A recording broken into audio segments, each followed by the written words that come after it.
Us vinc a recomanar El millor dels mons impossibles de Gabriel Ventura. En aquest opuscle s'hi traça una exploració d'ordre social que és la següent. Durant la pandèmia per la Covid, molts joves adolescents nord-americans que estaven enclaustrats a casa seva van afirmar que havien sigut capaços de viatjar no només un dia, no només unes hores, sinó setmanes i mesos sencers als seus mons de fantasia preferits.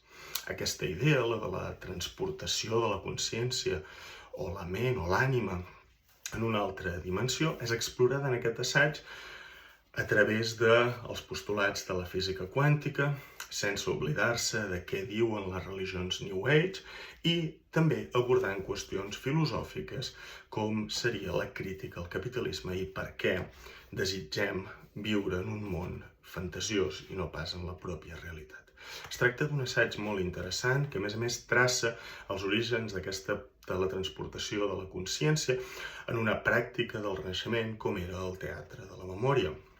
La idea que si cultivem prou bé la nostra ment, serem capaços d'explorar-la com si fos una calaixera i guardar-hi qualsevol cosa i trobar tot el coneixement que desitgem. Feu-vos un favor, llegiu aquest opuscle perquè de debò que el gaudireu molt. Adeu!